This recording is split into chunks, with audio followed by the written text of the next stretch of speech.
kami dari Universitas Muhammadiyah Tangerang, Fakultas Fisip, Prodi Ilmu Komunikasi dari semester 1. Perkenalkan, saya Rizka Nurul Aini dengan NIM 2170201100 dan sebelah saya ada Devina.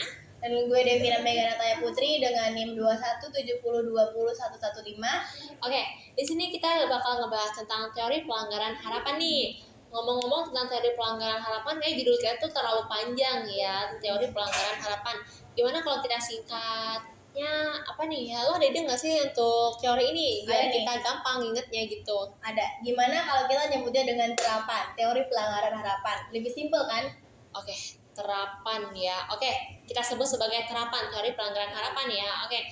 Ngomong-ngomong tentang teori pelanggaran harapan atau yang baru aja kita singkat sebagai terapan, gue bakal ngejelasin nih tentang teori ini. Jadi teori pelanggaran harapan ini salah satu teori komunikasi. Salah satu dari teori komunikasi di mana seseorang ini menaruh harapan, jarak, dan waktu terhadap orang lain. Di mana orang lain ini mampu memberikan kenyamanan terhadap lawannya nih. Contoh kayak gue ke lo gitu, lo bikin gue nyaman gitu gak sih maksudnya? Oke. Ngomong-ngomong tentang teori ini, gue belum seberapa tahu sih, belum dalam banget tentang teori ini pahamnya. Mungkin Devina bisa nambahin nih Dev tentang teori pelanggaran harapan penjelasannya. Oh iya, gue mau tahu dikit nih ya. Jadi kan teori pelanggaran harapan ini ditemuin sama Jude Bargon. Oh iya, Jude Bargon ini cewek loh. Jadi pada tahun 1978 ini, tapi gue masih wondering kenapa Doi bisa nemuin teori sekeren ini ya.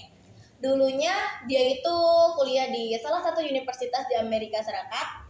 Dulunya juga dia sama sekali nggak suka tentang apapun teori komunikasi. Sampai-sampai dia disuruh dosennya buat meneliti teori komunikasi nonverbal. Mau gak mau dia harus pahamin dong apa itu teori komunikasi. Jadi keterpaksaan ya awalnya itu. Iya, awalnya kepaksa karena dosennya. Karena tugas juga penting kan. Iya betul. Terus mau nggak mau. Iya, mau nggak mau dia ya, bisa pahamin semua itu. Terus membuat teori ini gitu ya. Sampai-sampai dia bisa buat teori sekeren ini. Teori pelanggaran harapan. Dan dikenal sama orang-orang. Iya betul. Jadi gini ya. Teori pelanggaran harapan ini gue jelasin dari maksud Devina ya.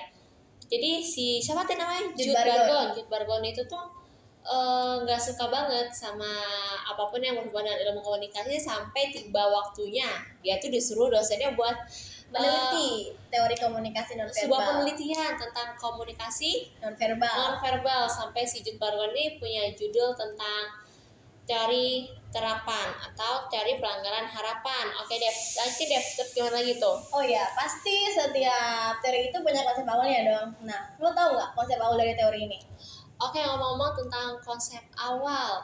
Jadi di teori pelanggaran harapan ini mempunyai hubungan ruang atau bisa juga disebut dengan ruang personal. Jadi di setiap hubungan ruang ini mempunyai 4 zona. Yang pertama ada zona intim, zona personal, zona publik, dan zona sosial. Oke, di sini gue bakal ngejelasin masing-masing dari zona ini. Yang pertama ada zona apa Dev? Ada zona intim.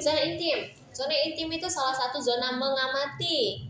Ya, kita mengamati seseorang dari cara dia berpakaian, dari cara dia berperilaku, tingkah laku, semuanya itu kita amati.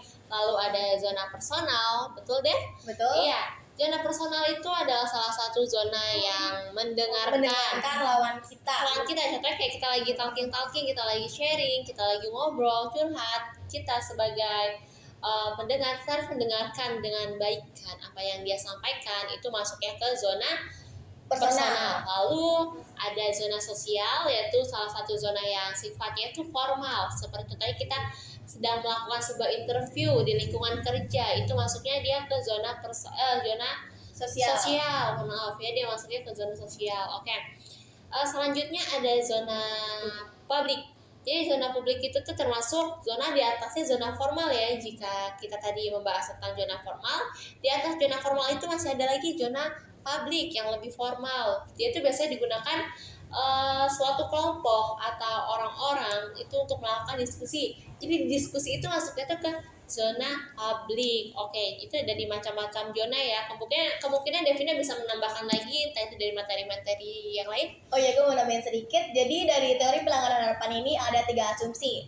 Yang pertama itu ada harapan mendorong terjadinya interaksi antar manusia. Ya. Yang kedua itu ada harapan terhadap perilaku manusia yang dipelajari. Dan yang ketiga itu ada orang yang membuat prediksi mengenai perilaku nonverbal. Oh, jadi seperti itu. Ada juga asumsi-asumsinya ya guys ya. Jadi keren juga sih si Jude Bargon ya tadi ya. Dia dari awal nggak suka, jadi sekarang itu dia bisa bikin banyak teori. banget teori sekeren ini. Kayak ada asumsinya, ada ruang personalnya, terus dia juga mudah Bisa banget dikenal. ya. Dia juga jadi bisa dikenal. Iya, keren banget. Oke, jadi sekian aja materi yang kita bisa sampaikan ya. Mungkin kalian bisa pahami sedikit-sedikit dari yang kita jelasin sedikit Kita ini. juga belum seberapa paham tentang teori dari Jude Bargon ini. Oke, sekian materi dari kami. Wassalamualaikum warahmatullahi wabarakatuh.